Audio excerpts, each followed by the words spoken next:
I've always been the peacekeeper, the one who smiles and nods to survive my family's suffocating dinners. My name is Hannah Walker, and my only job at my own 28th birthday dinner was to keep my mother Margaret happy and protect my son Leo from the tension. I was used to her barbs, her control, her quiet judgments. But I was not prepared for what I heard her whisper to my brother when my son spilled his water. A quiet, venomous order that would change everything. An order to change the locks on my home. I had to sit there smiling for another hour, not knowing if I was already homeless. Like, share, comment, and subscribe to our channel. We always appreciate the time you spent here with us. The restaurant was, as always, my mother's choice.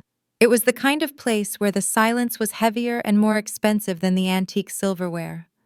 Dark wood, hushed waiters and chandeliers that dripped crystal like frozen tears.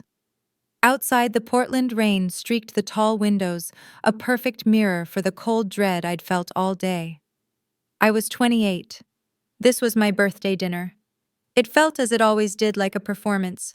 A command performance with my mother Margaret as the flawless, exacting director. Across the table, she watched me over the rim of her wineglass, her smile as thin and sharp as a paper cut.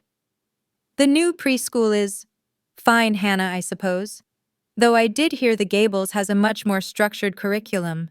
Leo is a bright boy. It's a shame to let that go to waste just for convenience. I smiled, and I nodded.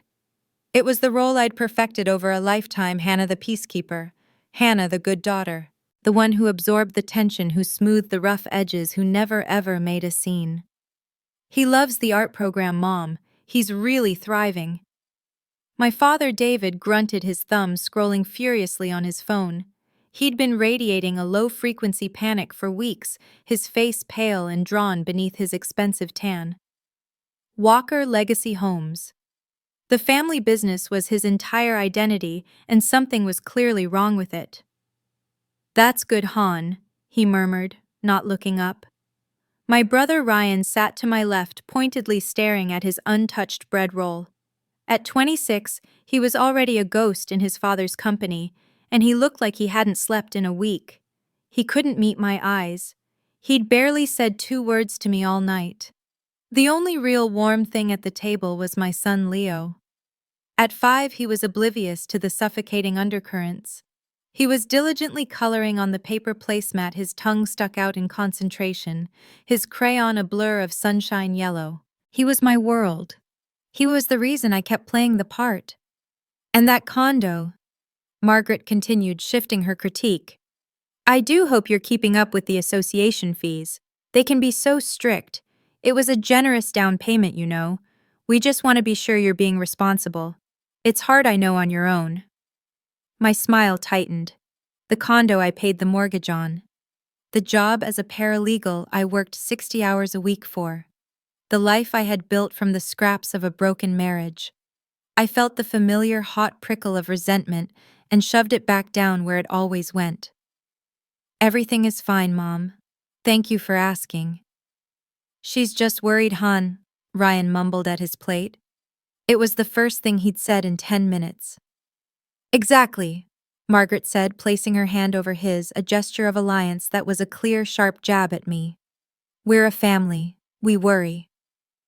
The waiter arrived, a silent phantom, to refill our water.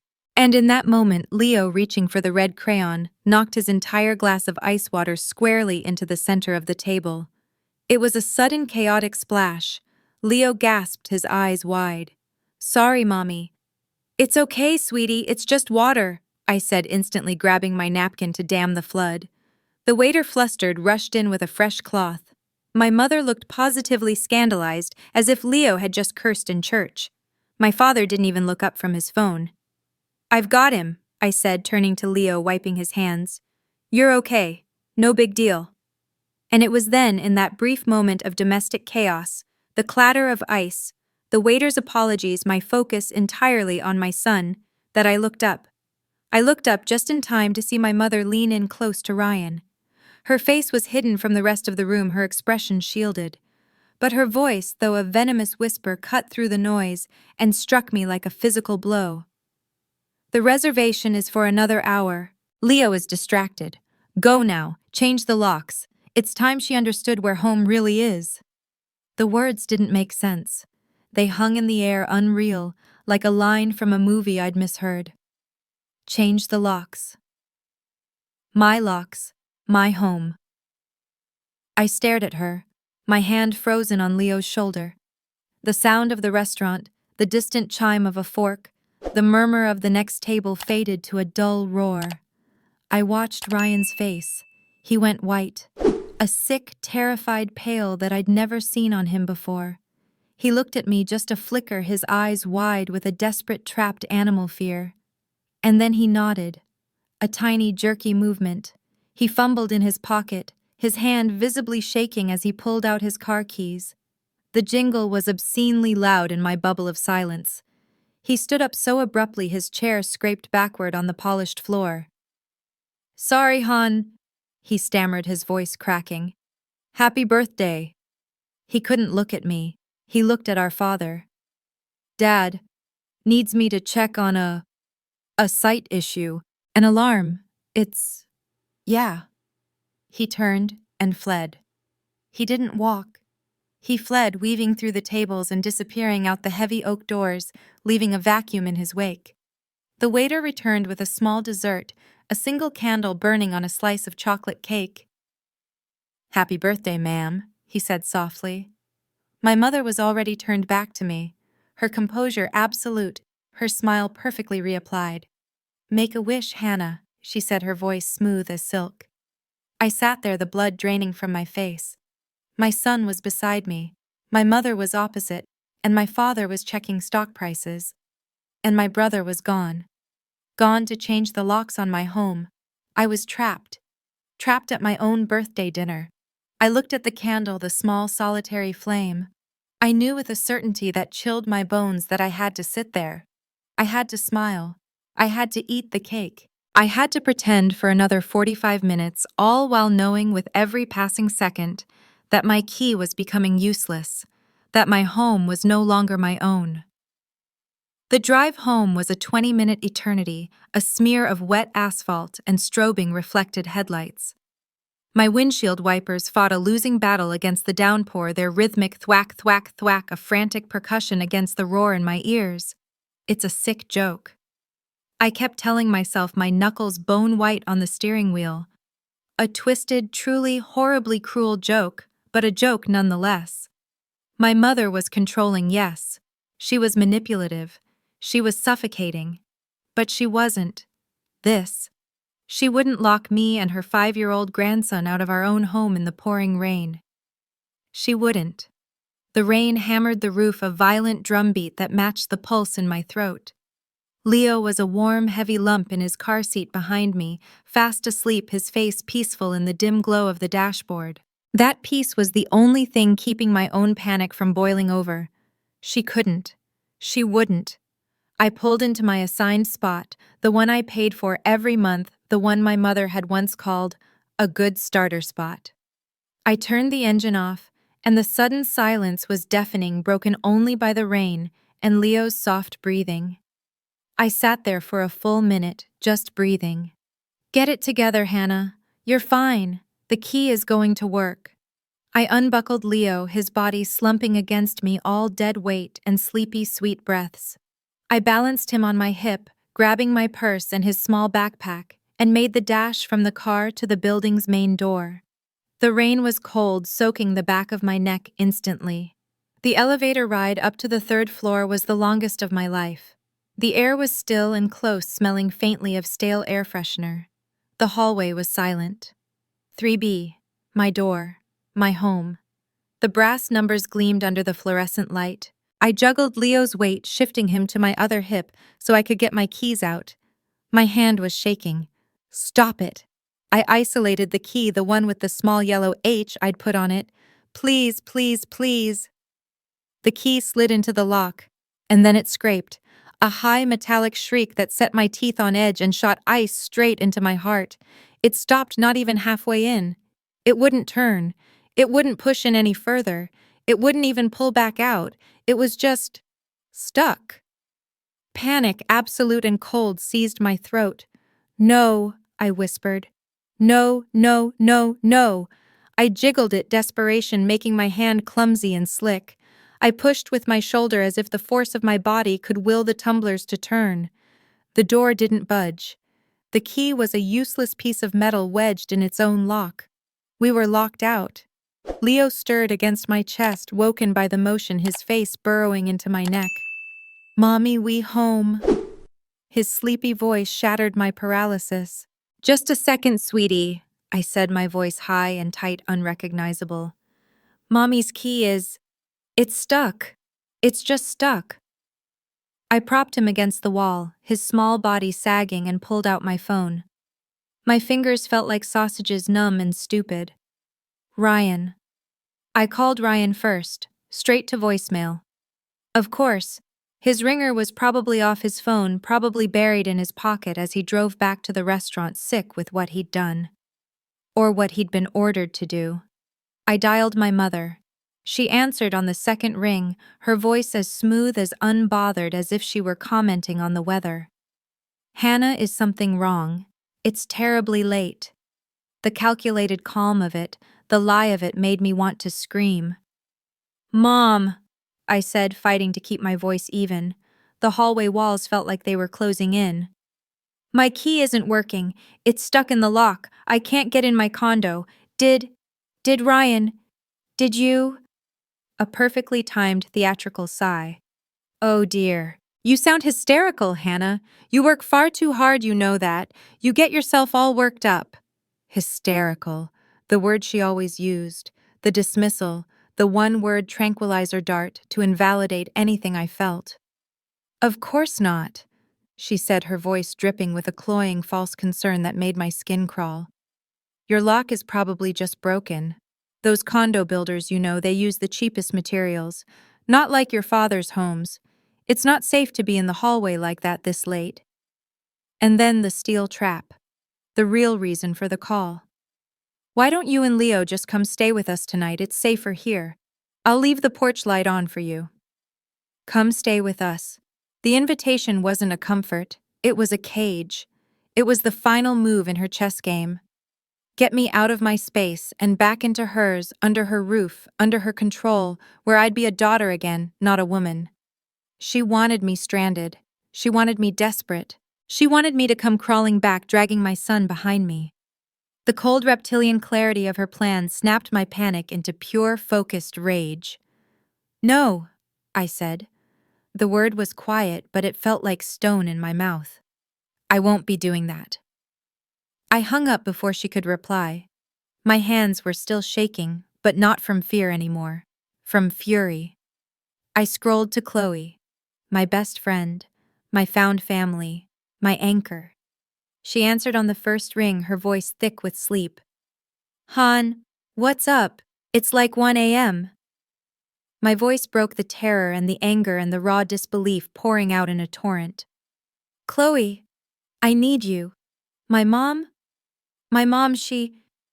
I think she just locked me out of my own home." There was no hesitation. No, "Are you sure?" Just the immediate sound of bedsheets rustling, a lamp clicking on. "Where are you?" "In my hallway. I have Leo. He's sleeping." "I'm on my way," Chloe said, her voice a steel rod. "I'll be there in 10. Do not go to your parents' house, Hannah. Do you hear me? Do not go." Chloe arrived in 7 minutes, her car screeching into the fire lane. She wore yoga pants and a trench coat, and her expression was murderous. She didn't say a word, just took Leo from my arms. He burrowed his face into her neck, immediately falling back asleep. "Okay," she said, her arm around my shoulder. "Let's fix this. Call a locksmith." I found a 24-hour service. The guy who showed up an hour later looked exhausted, his toolbox heavy in his hand. He knelt by the lock, peering into it with a small light.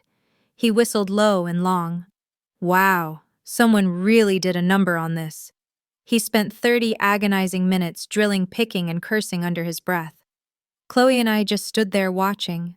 The sound of the drill biting into my own front door felt like a physical violation. Finally, with a heavy clunk, the mechanism gave way, and the door swung open. The locksmith stood up, wiping his hands on a rag. He looked at me, his expression grim. "That'll be $300, ma'am. Emergency fee." He held up a small, mangled piece of metal in his tweezers. "And just so you know, this wasn't just jammed." My breath caught. "This is a broken key tip," he said, dropping it into a plastic baggie. "Someone tried to rekey this cylinder, probably with a bump key, and failed. So they deliberately jammed this in afterward to finish the job." He shook his head, packing his tools. "This is vandalism, malicious destruction of property. You should call the cops." I stood there in the doorway of my dark apartment, Chloe's hand on my back. The locksmith's words echoed in the empty hallway. Vandalism, malicious. This wasn't a gaslit misunderstanding. This wasn't a broken lock. This was an attack. This was a calculated physical act of aggression. My mother hadn't just told Ryan to lock me out. She had ensured I couldn't get in. This was a declaration of war. The apartment was freezing. The locksmith had left the front door wide open for the better part of an hour, and the cold, wet air of the hallway had seeped into everything. It felt contaminated, violated. The complex, expensive new deadbolt the man had installed felt less like security and more like a scar. Chloe was on my couch, wrapped in the afghan from the back of my armchair, Leo curled against her, finally mercifully back asleep. The new lock clicked shut with a heavy final thunk. I was in, but I wasn't home. I stood in the center of my small living room, every nerve ending screaming. Nothing looked wrong, not in the way you see in movies. My TV was still on the wall. My laptop was still on the kitchen counter, where I'd left it charging. Leo's dinosaur toys were in their basket, but the air was heavy, stale. It smelled like someone else, like wet wool and a faint chemical cleaner that wasn't mine. "Hannah, you okay?" Chloe's voice was a low whisper. "They were in here," I whispered back, my voice sounding hollow in my own ears. "It wasn't just the lock. They were inside." "How do you know?" I didn't answer, just moved. My paralegal training kicked in, a cold, logical program running underneath the panic.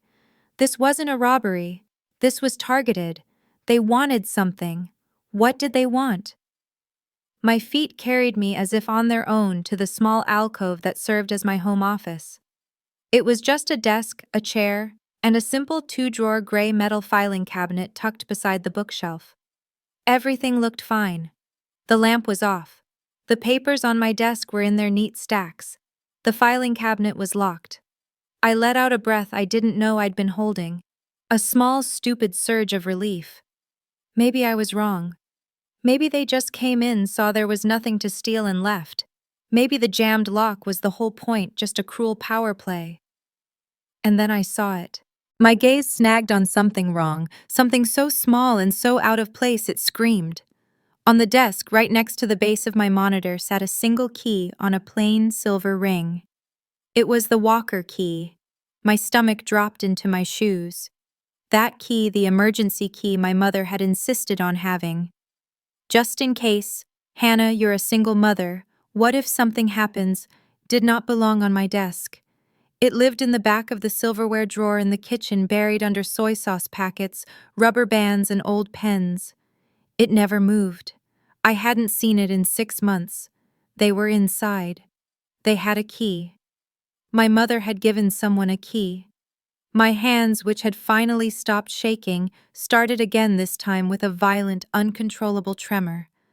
I fumbled with my own key ring, the one with the bright yellow H on it. My key to the filing cabinet. It slid in. It turned. The drawer opened with a soft metallic shh that sounded like a gunshot in the silent apartment. I pulled it open. My heart was a frantic bird against my ribs. I saw the color-coded tabs, a rainbow of my organized life. Green for condo, the mortgage I was so proud of, the deed of trust. Blue for Leo, his birth certificate, his vaccination records, his social security card. Red for taxes. And then yellow. Except the yellow tab was there, but the folder behind it was not. It was a void. A gap. A hollow space that punched all the air from my lungs. The file labeled Family Trust was gone. My mind flashed back a vivid, sickening reel of film to my father's plush office almost exactly a year ago. I was there to pick up Leo, who Margaret had been graciously babysitting. "Oh, Hannah, before you go," my mother had said, her voice bright, sliding a thick stack of papers across the polished mahogany desk. "Just some standard trust documents for you and Leo to protect your future." She'd smiled, her pen tapping impatiently. "It's all very boring legal stuff. Your father and I are just setting things up for you both. Sign here, and here. Oh, and initial here. 50 pages at least. And I, the good daughter, the peacekeeper desperate to get a tired toddler home to bed and grateful for their help." I hadn't read a single line. I'd just signed. Sign here, here, and here. "Hannah, what is it?" Chloe was standing now, sensing the shift in the room. "It's gone," I whispered, my fingers tracing the empty space where the folder should have been. The family trust file. They took it. They took it." And as I said the words, another memory slammed into me, this one from just 3 months ago. A crisp, official-looking envelope from the IRS. It had felt strange, thick. I'd almost tossed it thinking it was a scam, but the return address was legitimate. And it wasn't addressed to Hannah Walker. It was addressed to HW Legacy LLC. I'd shown it to my mother, confused. "What is this HW Legacy? Is this some kind of mistake?" Margaret had barely glanced at it, letting out one of her light, airy laughs, the sound that always meant, "Don't ask questions." "Oh, that? Just some dreadful identity theft, dear. It's so common these days, it's a real plague. Your father's accountants are handling it. They're all over it. Don't you worry your pretty head about it. Just shred it. It's junk." And I had. Like a fool, I had shredded it. I grabbed the edge of the desk, my knuckles white. HW Legacy LLC. The family trust. The emergency key on my desk. The jammed lock. The pieces slammed together in my mind with a sickening, terrifying click. This wasn't a punishment. This wasn't a sick joke about where home is. This was a retrieval, a cover-up. The lockout wasn't the goal, it was the diversion. It was a calculated, vicious strategy to keep me out of my own home, to control my movements long enough for someone with my mother's key, to get in and steal that file. To steal it before I got another IRS letter. To steal it before I ever looked inside. The blood in my veins turned to slush. The question was no longer, did she do this? The question was no longer even, why did she lock me out? The only question that mattered, the one that was suddenly a matter of life and death, was what in God's name was in that file? What did I sign? And what exactly is HW Legacy LLC? I didn't sleep. You don't sleep when your world has just been proven to be a lie.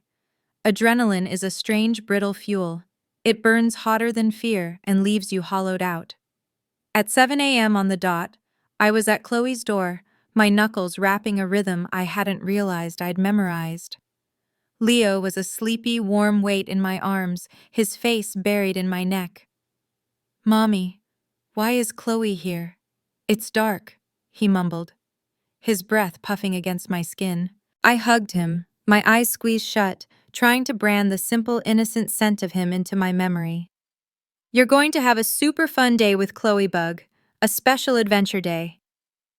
I handed him and his small dinosaur backpack over. Chloe's eyes were dark, with 100 unasked questions. She'd made coffee, which I took without tasting. "Hannah," she said, her voice low. "What are you doing? After what that locksmith said, you should be at the police station." "I am," I said. My voice was flat, robotic. I didn't recognize it. "But I can't go with just a story, a jammed lock and a feeling. They'll call it a domestic dispute.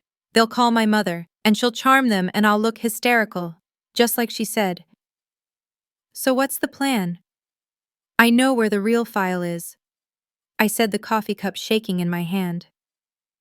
"My mother, she's pathologically organized. She's arrogant.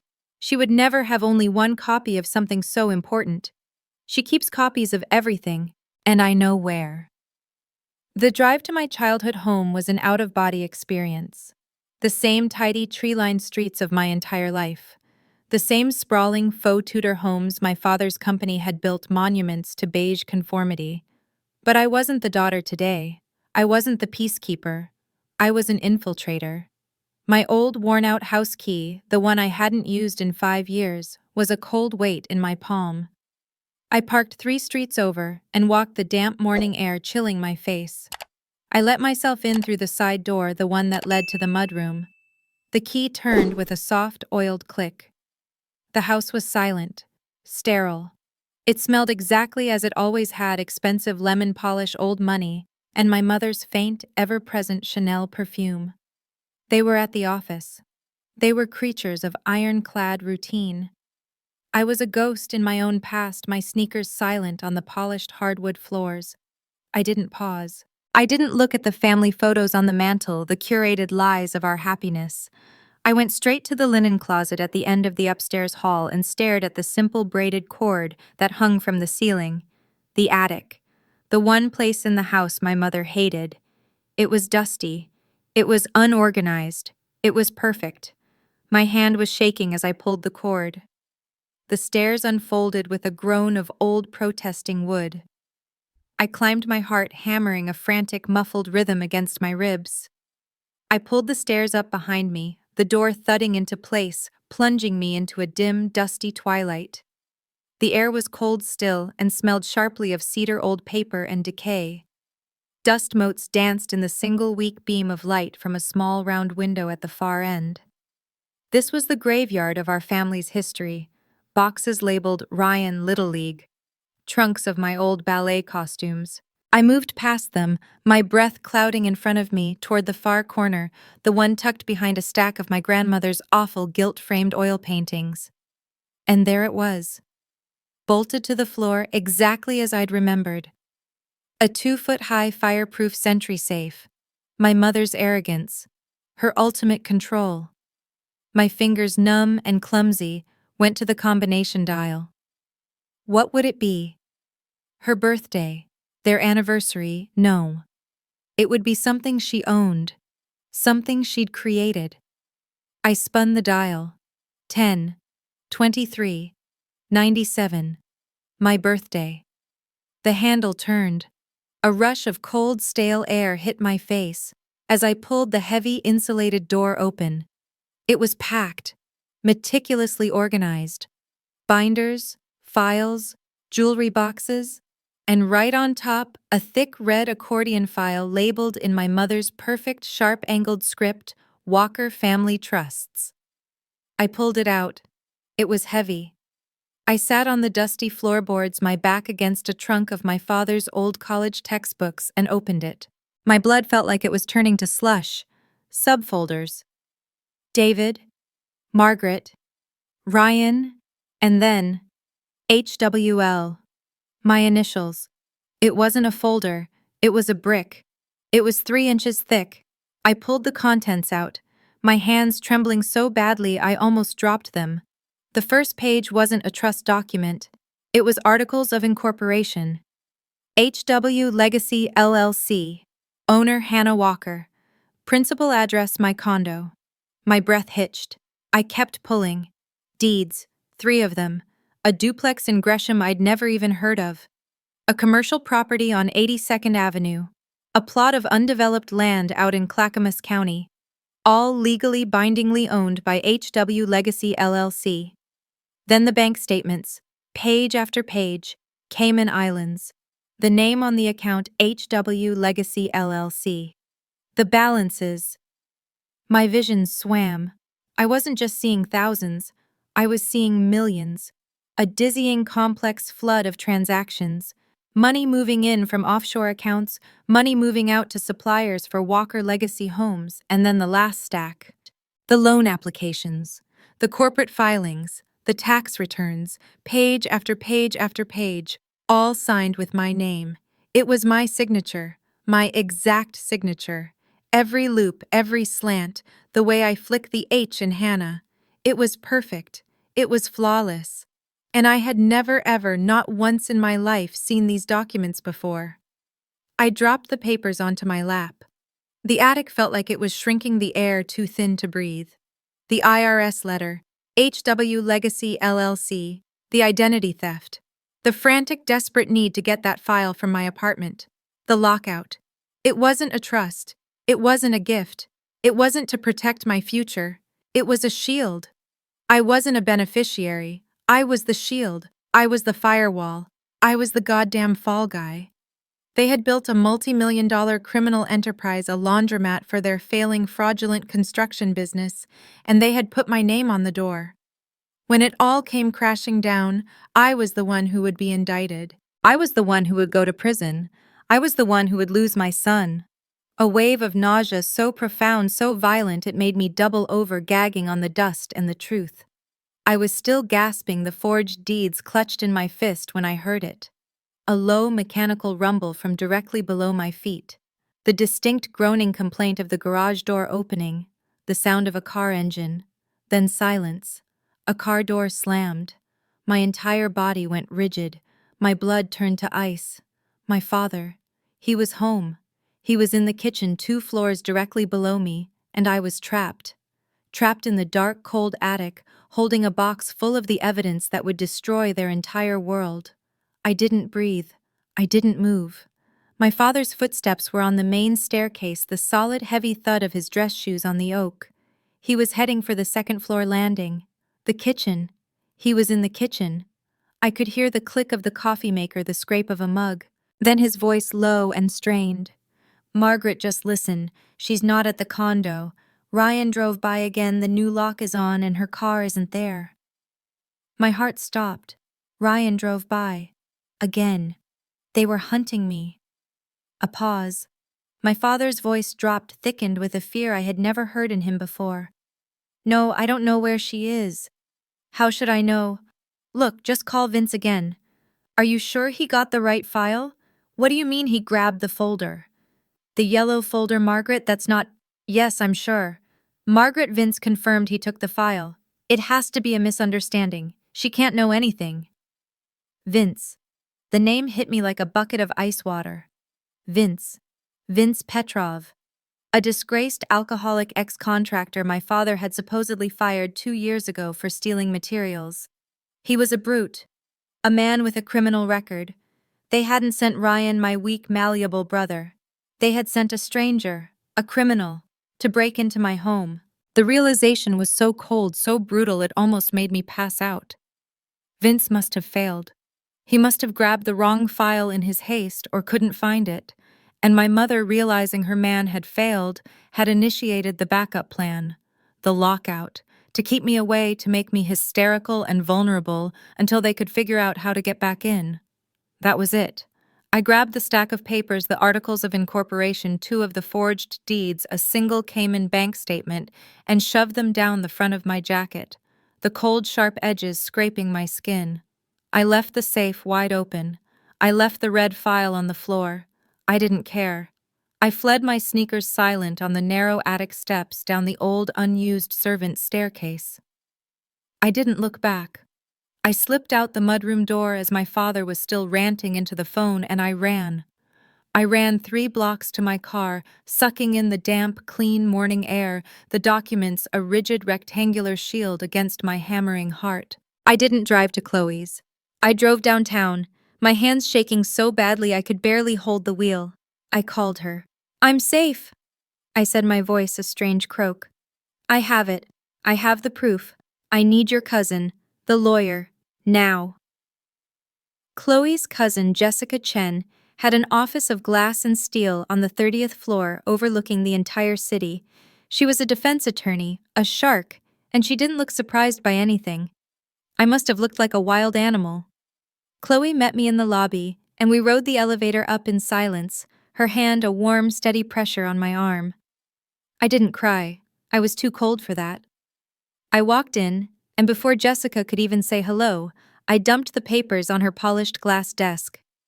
The forged deed, the incorporation, the offshore account. "They've been laundering money through a shell corporation in my name for years," I said. "Last night, my mother hired a man named Vince Petrov, to break into my condo to steal the original file. When he failed, she had my brother jam the lock to keep me and my 5-year-old son out in the rain. I just broke into her safe and found these. This is the truth. Jessica looked at me. Then she looked at the papers. She read the first page, then the second. Her face, sharp and professional, hardened. "Hannah," she said, her voice low. This is massive. This isn't a family dispute. This is federal. Wire fraud, aggravated identity theft, conspiracy, money laundering. This is go to prison for a very long time, massive." She leaned forward, her eyes pinning me. "This is beyond just suing them. You're a material witness to a massive criminal enterprise, and that makes you a target. So you have to tell me right now, what do you want?" I thought of Leo's face trusting me. I thought of my key scraping uselessly in the lock. I thought of my mother's voice at dinner, so cool, so calculated. The fog of the good daughter burned away, leaving a core of pure cold steel. The peacekeeper was dead. "I want my name back," I said, my voice finally steady. "And I want my son safe, permanently." Jessica nodded once. "Okay." She picked up her phone. "We're not going to the local precinct. This is too big. They'll just call it domestic and tip off your parents. We're going to the state." An hour later, we were in a windowless room at the Justice Center, a place that smelled of stale coffee and disinfectant. A man walked in, his suit rumpled, his eyes tired and intelligent. "Ms. Walker, I'm Detective Kenji Tanaka, Financial Crimes," Jessica called me. He was professional, detached, and I could feel the skepticism rolling off him. Another messy, rich family fight. I told him everything. I started with the whisper at the restaurant, the forced happy birthday song, the words "change the locks." I told him about the locksmith, the jammed key, the name Vince Petrov. I told him about the attic, the safe, my birthday as the combination. And then I laid the papers one by one on the metal table between us. I watched his face. When I said Vince Petrov, his eyes sharpened. When I laid the forged deed on the table, his skepticism didn't just fade, it evaporated. He picked it up, just his fingertips, as if it were radioactive.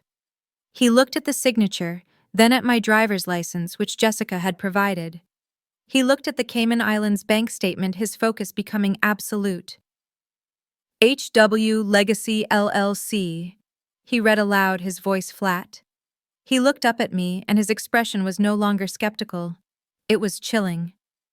"Ms. Walker," he said, his voice quiet, "are you aware that your father's company, Walker Legacy Homes, is currently the primary subject of a state investigation?" My blood turned to ice. An investigation for what? For using substandard, non-code compliant materials in the Oakwood Public Housing Project. The one they finished 6 months ago. He gestured to the papers. "We've been trying to figure out how they were hiding the profits, where all the kickbacks were going." The room tilted. The housing project, the failing company, the shell corporation in my name. They weren't just protecting their assets. They were hiding evidence of a crime that had endangered hundreds of low-income families. My name was the sewer pipe for all of it. Before I could even process the horror, the phone on Tanaka's desk buzzed, a harsh, ugly sound that made me jump. He picked it up. "Tanaka." He listened, his face hardened. "She's where?" "I see." "No, don't engage. Don't let them near the door. She's with me right now." He hung up the phone and looked at me, his eyes like chips of granite. "Ms. Walker, that was the front desk. We have a 911 call that just got patched through. It's your mother, Margaret Walker. She's at your condo right now with 2 patrol officers. She's claiming her daughter is unstable, delusional, and has kidnapped her own 5-year-old child. She's demanding they issue a welfare check and take custody." The drive back to my condo was silent, fast, and completely surreal. I was in the passenger seat of an unmarked police car, the city flashing by in a blur of wet gray streets and strobing reflected neon. Detective Tanaka didn't speak, his hands resting calmly on the wheel, his focus absolute, radiating a kind of coiled professional energy. My own world had shrunk to a single sharp, agonizing point, the woman on the sidewalk. As we turned the corner onto my street, my stomach clenched so hard I tasted acid. She was magnificent. It was the performance of her life. Two patrol cars were parked haphazardly, their lights flashing, painting the wet pavement, and the brick facade of my building impulsing frantic strokes of red and blue. And there, in the center of it all, was Margaret Walker. She was pacing the sidewalk, her hand pressed dramatically to her chest, her expensive wool coat soaked and clinging to her. She looked like a woman on the verge of a total tragic collapse, her face a perfect sculpted mask of frantic maternal terror. She was speaking to two uniformed officers gesticulating wildly toward my dark apartment window on the third floor. Even from the car, I could hear her voice expertly pitched to carry-laced, with a perfect, believable panic. "I just know something is wrong." She was crying, her voice breaking beautifully. "She's not answering her phone. She's been so unstable lately, officer. So volatile. And my grandson, my little Leo, he's with her." Tanaka didn't pull to the curb. He parked the unmarked car directly in the middle of the street, blocking the patrol cars, his headlights pinning her like a specimen. The moment my mother saw my face in the passenger window, her expression lifted. It was a masterful, instantaneous shift from abject terror to pure, flooding relief. "Hannah!" she cried out, her voice cracking with joy. "Oh, thank God! Oh, my baby, you're safe!" She started rushing toward the car, her arms outstretched, the frantic mother reunited with her lost wayward child. "I've been so worried I thought you'd been hurt. I've been calling and calling. Where is Leo, Hannah? Where is my grandson?" I opened my door and stepped out. The rain hit my face cold and sharp as needles. I just stood there, my feet planted on the wet asphalt, letting her come to me. And then the passenger door on the driver's side opened. Detective Tanaka emerged. He wasn't in uniform, he didn't have his gun drawn, but his posture, the sharp set of his suit, and the afternoon light glinting off the badge clipped to his belt, screamed an authority that was absolute. Margaret froze. She stopped dead, 10 feet away from me. Her arms, which had been reaching for me in that fake, desperate embrace, faltered. They hovered in the air for a sickening second, then slowly, almost comically lowered to her sides. Her eyes, those sharp, calculating, intelligent eyes, darted from my face to Tanaka, back to my face. The mask of relief didn't just slip, it cracked and shattered. The frantic terror, the loving concern, it all evaporated in an instant.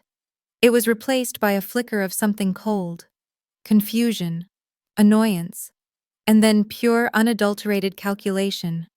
She recalibrated in a nanosecond. The frantic mother was gone. The concerned advocate took her place. She turned to Tanaka, ignoring me completely. "Officer, thank God you're here." She lowered her voice, a perfect imitation of a worried, discreet confidant. Is she in some kind of trouble? She ran off this morning." She put a hand to her forehead as if struck by a sudden, terrible headache. "My daughter. I love her to death, but she's not well. She's been under so much stress. I think she's delusional. She's taken my grandson and I am terrified for his safety. Oregon is a one-party consent state. Record everything." Jessica Chen's voice was a steel rod in my memory. My hand was already in my jacket pocket, my fingers finding the smooth, cold case of my phone. I pressed the volume up button once the preset shortcut I'd created for the audio recorder. I felt the small affirmative buzz against my palm. The red light was on. I looked at this woman, this stranger who had given birth to me, who had woven a web of lies so thick I'd mistaken it for a home. "Stop," I said. My voice was quiet, dead. It cut through the rain and the hum of the idling engines. Margaret's head snapped back to me, her eyes narrowed. "Hannah, don't be difficult. These officers are here to help you. We just want to make sure you and Leo are safe." "It's over," I said. My voice was louder now, gaining a strength I didn't know I possessed. "I'm not hysterical, I'm not unstable, and I'm not delusional." I took a single deliberate step toward her. I went to the attic. The color drained from her face. It was the only warning I got. The community pillar, the perfectly polished, controlled, formidable matriarch of the Walker family, vanished. Her face, her entire body contorted into a mask of such pure, venomous rage, it literally stopped my breath. "You!" she hissed, her voice dropping to a guttural snarl that I had never heard a sound that came from someplace primal and dark. "You what?" She took a step toward me, and for the first time in my 28 years, I saw the real her. A cornered animal. A predator. "You ungrateful bitch!" she shrieked. The word tore out of her, a raw, ugly sound that echoed off the wet brick of my building. The two uniformed cops looked stunned, taking an involuntary step back. "After everything we have done for you, the home we gave you, the life we provided, the money for your worthless paralegal degree." She was advancing on me now, her perfectly manicured finger jabbing the air just inches from my face. "Your father. He made mistakes. He made a bad deal. I saved this family. I built this life from the mess he made. I protected everyone. I protected you." "It was fraud," I said. My voice was shaking, but it was holding. "It was identity theft. You put it all in my name. The shell company, the housing project, all of it." "You were my daughter," she screamed, her face inches from mine, spittle flying. "It was your duty. It was your name." Her eyes were wild, searching, seeing the truth in my face. That I knew, that I had the proof. "You will give me those papers, Hannah," she spat. "Right now. You will stop this." She leaned in, her voice dropping to a low, vicious, intimate promise. "Or I swear to God, I will take Leo. I will prove you are an unstable, unfit mother. I will tell them you're on drugs. I will tell them you're a danger to him. I will ruin you. You will never see your son again." The threat hung in the cold, wet air. The final card, the one she thought was unbeatable. My son. I didn't flinch. I let the silence stretch for 1 second, 2, 3. I let the recorder in my pocket drink in every single damning, evil syllable. I didn't even look at her. I looked past her face ugly and twisted with hate, to the detective who stood just behind her shoulder, his expression like stone. "Did you get that, detective?" Margaret's head snapped around. She'd forgotten him. She'd forgotten everything but her own rage. Detective Tanaka stepped forward, his hand already reaching for the cuffs on his belt. "Margaret Walker," he said, his voice cold and final, cutting through the sudden, shocked silence. "You are under arrest for conspiracy, identity theft, and witness intimidation." The world didn't explode. It just stopped. My mother's face in the flashing red and blue lights was a kabuki mask of disbelief, then a slow, curdling, venomous realization. The sound of the handcuffs ratcheting shut was a dry, plastic click that seemed to echo off the buildings. She didn't scream or fight. She just went rigid, her eyes locked on mine, radiating a promise of pure, undiluted hatred that was colder than the rain. She never looked at Tanaka. She never looked at the patrol officers. She just looked at me. As they put her in the car, a stranger in her own life, her mouth formed a single silent word. "You." The next day the explosion came. It wasn't just a story. It was a firestorm. Community pillar developer arrested in massive fraud ring. My mother's booking photo was plastered next to my father's. Hers a portrait of icy, defiant rage. His captured hours later when Tanaka's team walked into his glass-walled office at Walker Legacy Homes was the picture of a man who had just crumbled. A hollow, gray, defeated old man. The housing project scandal detonated. The news was filled with stories of the families, the substandard materials, the kickbacks. And at the center of it all, the linchpin was a small, previously unknown shell company, HW Legacy LLC. My name was everywhere. The fallout was immediate and absolute. The family's assets were frozen, all of them.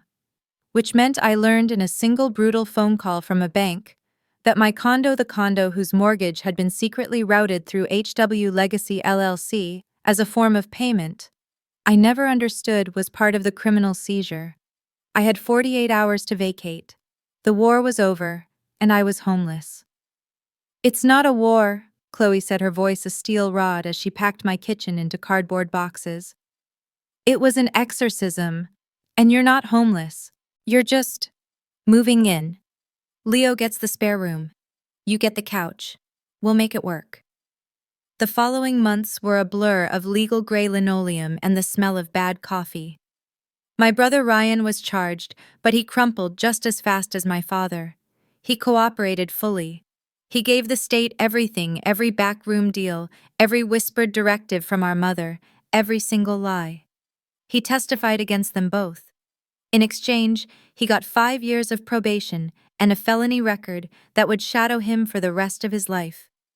2 weeks after his sentencing, I got an email. A single line from a generic new Gmail address. I am so sorry, Han.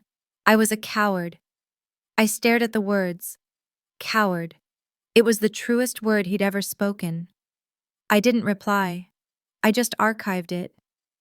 Some wounds are too deep to even know where to begin. Then came the trial. My father pled guilty. He took his 10 years without a fight, a broken shell who seemed almost relieved it was over. But not my mother. My mother fought. She pled not guilty to everything. She painted herself as the dutiful, protective wife duped by her husband and slandered by her ungrateful, vindictive, mentally unstable daughter. And that meant I had to testify. The courtroom was a tomb. I walked to the witness stand, my heels clicking the sound obscenely loud in the suffocating silence. Her lawyer, an expensive man with a silver tie, smiled at me like a python. For 6 hours he tried to dismantle me. He painted me as a scorned daughter, a failed paralegal, a hysterical single mother, jealous of her parents' success, trying to extort them for money. You resented your mother, didn't you, Ms. Walker? You hated her success. You hated that she tried to guide you to help you raise your son. I looked at the jury. I looked at him. She hired a criminal to break into my home, I said, my voice quiet. She locked me and my son out in the rain. She threatened to take him from me. A threat, he boomed. Or a warning. A frantic, concerned grandmother watching her daughter spiral. Isn't it true you were delusional? Objection. The prosecutor said, his voice bored. I have a recording. I said, my voice clear. And then they played it. My phone plugged into the court's audio system, the sound of the rain, the distant sirens, and then her. My mother's voice, not the polished, smooth matriarch, but the raw, guttural animal I'd uncovered. You ungrateful bitch! A woman in the jury box flinched. I will take Leo. I will prove you are an unstable, unfit mother. I will tell them you're on drugs. I will ruin you. You will never see your son again. The silence that followed was absolute. The lawyer's smirk was gone, frozen on his face. He sat down. No further questions, Your Honor. I stepped down from the stand. I had one last look at my parents. My father was weeping silently into his hands, his shoulders shaking, small, broken, pathetic. And my mother was staring at me. She was not crying. She was not broken. She was rigid with pure, unadulterated, incandescent hatred. Her face was white, her lips a bloodless line. Her eyes were burning into me. And in that moment, the last fragile thread of the good daughter finally snapped. I saw the truth. A terrible, aching, clarifying truth that settled in my bones. She was never angry for me. She was never protecting me. She was only ever angry at me, at anything that defied her, at anything she couldn't control. The verdict came back in 45 minutes. Guilty. On all counts. The judge was brutal. Your husband's crimes were driven by greed, she said, her voice ringing with contempt. Yours, Ms. Walker, were driven by a terrifying and malignant need for control. You used your own daughter as a human shield, and when that failed, you sought to destroy her and steal her child. It is the most profound and calculated betrayal this court has seen in years. 7 years. My father got 10 for the underlying fraud. My mother got 7 for conspiracy, identity theft, and witness intimidation. 7 years. It was over. I walked out of the courtroom, my legs feeling like hollow tubes. I didn't feel triumph. I didn't feel joy. I didn't feel anything. I just felt empty. The courthouse doors opened, and the world exploded in a barrage of light. Cameras, microphones shouting, "Hannah, how does it feel?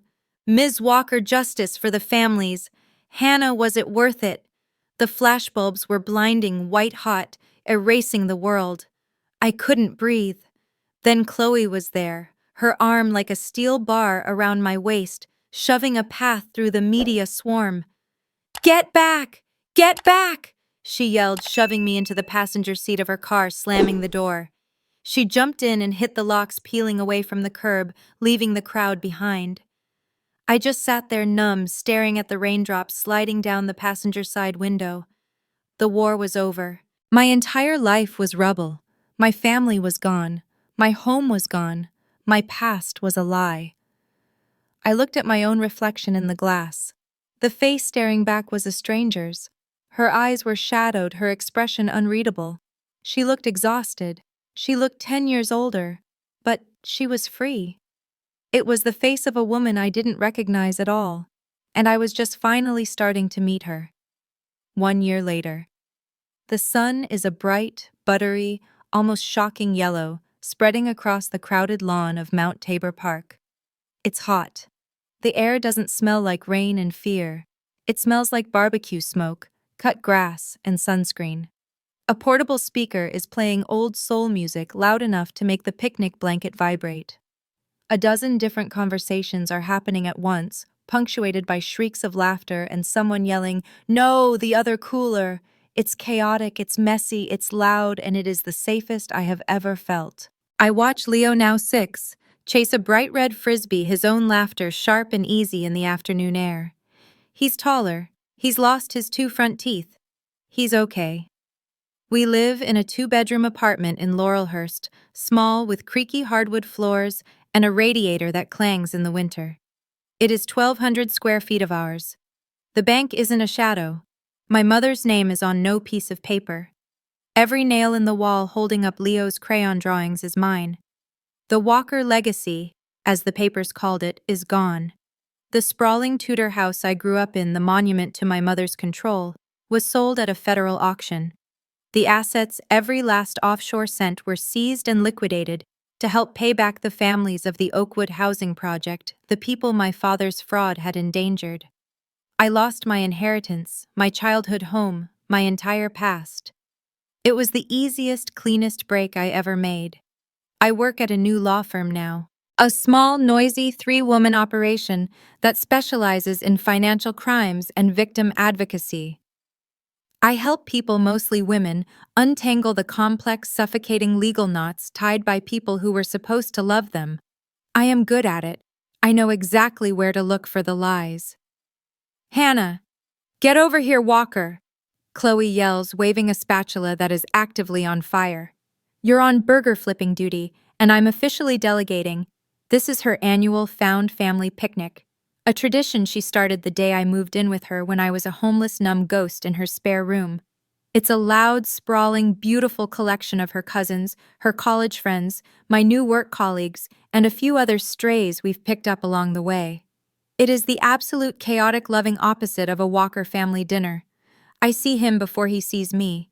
He's standing at the edge of the organized chaos, hesitant like a ghost from a different, colder world. Ryan. He's thinner. His hair is shorter, and he's wearing a simple gray work shirt, his arms tan and defined from a new kind of labor. The softness of the Walker legacy office, the boyish privilege, is gone. He's been in therapy for a year. He works for a landscaping crew now, manual labor, planting things and watching them grow. He's holding a small, crumpled brown paper bag. He sees me watching, and his face. It's not the old, weak-willed fear. It's not the panicked guilt. It's just quiet. He walks over his steps, unsure navigating the blankets and coolers, as if he's not sure he's allowed on the grass. "Hi, Han," he says. His voice is different too, deeper, quieter. "Hi, Ryan." He looks down at the bag in his hands, his knuckles rough. This is for Leo. I made it." He hands it to me, not quite meeting my eyes. I open it. Inside, nestled in a bit of tissue, is a small, perfectly carved wooden bird. A wren, its head tilted as if it's listening. It's smooth and humble and beautiful. It's real. I'm really sorry, Hannah," he says, finally looking at me. "For all of it. For everything. I know. I was a coward." I look at this man, this stranger who shares my blood. The old, white-hot, acidic anger is gone. The betrayal is a scar, a deep, thick, pale line on my soul, but it doesn't burn anymore. It doesn't itch. It's just there. A map of where I was. In its place is a deep, weary sadness for the boy he was, for the girl I was, for the time we lost. But as I look at his calloused hands, the hands that made this beautiful, simple thing, I feel something else too. A tiny, fragile flicker of something new. A possibility. "Thank you, Ryan. It's beautiful," I say. "He'll love it." I look at him, really look at him, and the words come out simple and true. "It's good to see you, Ryan." He looks up, and a year's worth of tension, of self-hatred seems to fall from his shoulders. His eyes are clear. It's good to see you too, hon." He gives me a small, hesitant nod, and I nod back. It is not forgiveness. It is not forgetting or absolution or a return to the lie of what we were. It is just a new foundation, one built on the hard, solid, ugly, beautiful ground of the truth. He walks over to Leo, who is trying to teach Chloe's pit bull to sit, and quietly asks if he can join the frisbee game. Leo, in his simple, pure, childish way, just hands him the disc. I turn back to the grill, take the spatula from Chloe, and flip a burger, the smoke stinging my eyes. Chloe bumps her hip against mine, handing me a cold beer. "You okay?" she asks, her voice low. "Yeah," I say, and the word feels solid in my chest. "I am." I watch my son. He's laughing, his head thrown back, his face bright and smudged with ketchup running in the sun. The peacekeeper is gone. The girl who smiled and nodded and swallowed her own voice until she choked on it, she's gone. The woman standing here in this park with this beer, surrounded by this loud, messy, wonderful family, she's the protector. She's the one who speaks. She's the one who owns her own name. I've lost everything I ever thought was mine. My family, my history, my inheritance. But I gained my name. I gained my future. And I gained my freedom. I take a deep breath, the air full of barbecue smoke and laughter and life. And for the first time in my entire goddamn life, it doesn't hurt.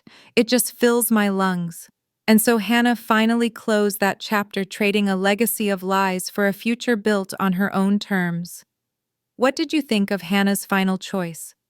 We truly read every single one of your thoughts in the comments below. If you enjoyed this story, be sure to subscribe and turn on notifications. Thank you for listening. This has been a story from Revenge Hour. We'll see you next time.